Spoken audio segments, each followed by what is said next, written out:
వైరాగ్యభావం. సీతారాముల దాంపత్య వికాసము. రామచంద్రుడు వైరాగ్య భావములను వదిలించుకుని సీతాదేవి దరిచేరి ప్రేమ భావము నెలకొల్పవలెనని సానుతాపంతో సానునయముగా మెలిగినను జానకిలోని మనఖిన్నత తొలగలేదు. పూర్వం వలె జానకిలో కమనీయ ముగ్ధ ప్రేమ ఎట్లు నెలకొల్పవలెనో తెలియనేరక అనేక విధములుగా ప్రయత్నం చేశాను. ఒకనాడు సీత తన కోసం ఎదురుచూచుచున్న ధైర్యం లేక జంకుతో ఆమె వద్దకు వెళ్ళును. మరొకనాడు సీత దుఃఖముతో నలిగియుండుట చూసి మిక్కిలి ఆదరంతో అనురాగము చూపును. ఒకనాడు నిరాశ నిస్పృహలతో ఉన్న సతిని బతిమిలాడి 1000 భాషలు చేసి నవ్వించి అనుకూలముగా చేసుకున్నాను.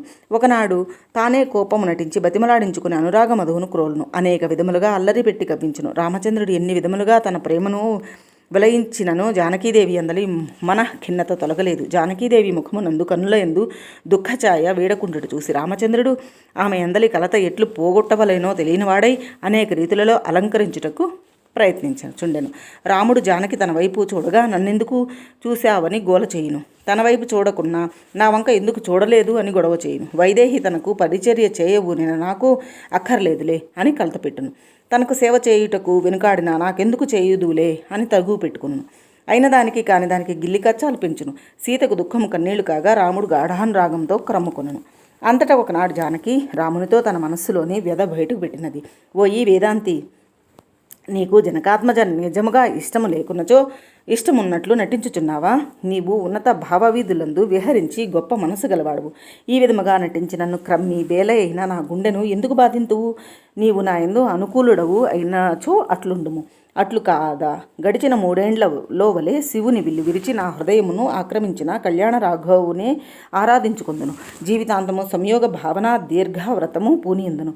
నన్ను కుకురింపకము, కరుణింపుము. కన్నులు చెక్కిళ్ళు కన్నీటితో తడిసి దుఃఖమే రూపుగొన్నట్లున్న సీతాదేవిని చూసి రాముడు అమృత బిందువు వలె బాష్మములు జారుచుండగా శోకము సంతోషము వినయము సిగ్గు కూడిన వృద్ధకంఠుడై చాచిన తన బాహువులలోనికి సీతను శివుడు వ్యాపించిన తన జటల యందు గంగను స్వీకరించుచున్నట్లు తీసుకొనెను. సీతారాముల హృదయ భారముల అలజడి చల్లారగా రామచంద్రుడి సీతతో నా గుండెలోని ప్రాణము సీత, శివధనుర్భంగము చేసి నిన్ను పొందితినన్న దర్పము నాకు ఏ కొంచెము లేదు. నీవు నిలిచిన నీడలు నీ గురించి ఊహలు నాకు సేదతీర్చు హిమగృహములు. సూక్ష్మమైనదో భారమైనదో బ్రహ్మ జిజ్ఞాసను అంతర మదనము ఇప్పుడు నా ఎందే లేదు. నా హృదయం సర్వము నీవే నిండి ఉంటివి. కల్పితమైన ఈ జగత్తులో మోహమును అంధకారమునందు నాకు క్రియాశీలమైన మార్గము చూపు దివ్యవు నీవు. శ్రీ వశిష్ఠ మహర్షి సాక్షిగా చెబుతున్నాను. అస్వతంత్రమైన ఈ దేహములో నా ఆత్మ ఎల్లప్పుడూ నిన్నే హత్తుకుని ఉండును. వ్యర్థమైన ఆలోచనలతో నిన్ను కలవరపెట్టి బాధించి తిని ఆ పైన నీ కలత మాన్పుటకు నిన్ను అనేక విధముల వేధించి మరింత బాధపెట్టి తిని క్షమింపు మైథిలి అని జాలిగా పలుకు తిని సీత ప్రీతి అయి ఓదార్చను.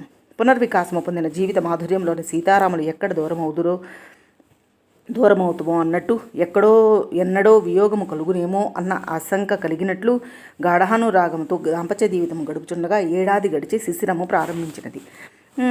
ఆకులు రాలిపోగా రెమ్మల చివురులు తొలి రూపముగా ఎర్రటి జీరలు ఏర్పడినవి. అవి మన్మధుడు తనకు బాకును కాల్చి పదును చేయుటకు రగిల్చిన నిపులవలే ఉన్నవి. సరయూ నదిలో నీరు పోసా కట్టినట్టు అది శిశిర ఋతువు అను రాజు తన దేవేరితో భోగించగా రతి శ్రమకు కలిగిన స్వేదబిందు సందోహము వలె ఉన్నది.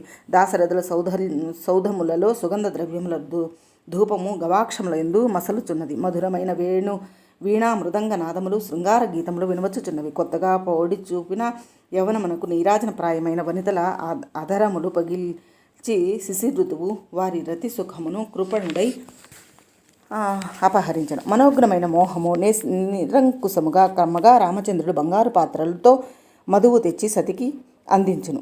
పాదములను పారాణి చిత్రించును. సుగంధ ద్రవ్యములతో ధూపము వేసి కురులను అర్చును. పూలమాలలతో చేతులను కంఠమును శిరస్సును అలంకరించి నిలిచి మెడ వంచి ఓరగా చూసి అందముగా ఉంటివా లేదా అని పలికి వెంటనే అందము జాలువార్చున్నది. అవును, కేళీ పరవశరాలైన సీతారాములు సంపుల్లమైన కన్నుల కాంతులతో తమ దాంపత్య సౌధమునకు తోరణములు కట్టుచున్నవారై నిండిన ప్రేముడితో మెలుగుచుండిరి. రామచంద్రుడు శృంగార కళా ప్రవీణుడయ్యను. దూరము నుండి కోకిల కోత వినబడగా నీవు నన్ను పిలిచితివా అని సీతను అడుగును. తుమ్మిద ఝుంకారము చేయగా కేళి రహస్యమేదో ఊదుచున్నావే అనును. నెమలి పురివిపి ఆడగా దానిని నీ శిరోజ సంపద తెలియదా అని పలుకును. పెంపుడు లేడి ద్వారములో నుండి పక్కచూపులు పరుపగా సీతాదేవి చూపులతో పోల్చి చెప్పును. గాలికి జానకీదేవి చీర చెంగు ఎగురగా దాని రెపరెపలతో నిల్చుండి నేనిప్పుడు పడవలో ప్రయాణం చేయుచుంటున్నాను.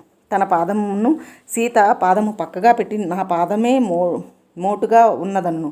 తన చేతిని ఆమె చేతికి జడగా పెట్టి నా హస్తము ముదురాకు నీ హస్తము చివురాకు వలె ఉన్నదనను.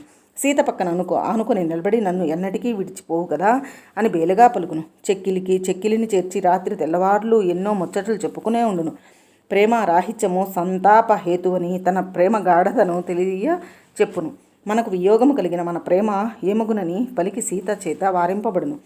రామచంద్రుని శృంగార లీలా విశేషములు చూసి జానకి స్వామి ఇదంతా ఎచ్చట నేర్చితివి అని అడుగగా విశ్వామిత్ర మునిపొంగవుడు నేర్పినది కాక నేను వేరుగా నేర్చుకున్నదేమున్నది అనును. కాలము గడిచిన కొలది దూర వియోగ భయము సర్దుకొని శాంత మనస్కులై విషయ సుఖములను పరిపూర్ణముగా కొల్లగొనిడి. రామచంద్రుడు సీతను మరలా మైథిలి వైదేహి జానకి అని నోరారా పిలుచును. ఆ పిలుపుల శబ్దతరంగములు సీతాదేవి ప్రాణ మూలములను హత్తుకొనును. జానకీ రామచంద్రుని హృదయము, రామచంద్రుడు సీతాదేవి ప్రాణము. రామచంద్రుడును మహాసర్పము మీద ఉన్న మణి సీత. సీతాదేవి జీవిత మార్గమునందు వెలుగులు చిమ్ము సూర్యుడు రాముడు. వాల్మీకి రామాయణంలోని సీతారాముల ఉల్లాసభరితమైన దాంపత్య జీవితము చిత్రింపబడలేదు.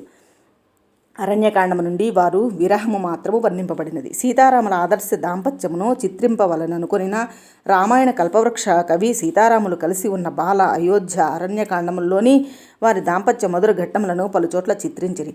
బాలకాండములోని కళ్యాణఖండములలో వారి తొలినాటి ముగ్ధ శృంగార జీవితమును మనోహరంగా 6 ఋతువుల ప్రకృతి స్పందనలతో అనుసంధానించి చిత్రించిన తీరు తెలుగు సాహిత్యంలో అసదృశ్యమైనది. స్త్రీ అవయవ వర్ణన పరిహరించి వ్రాసిన శృంగార కావ్యం బాలకాండములోని కళ్యాణఖండము.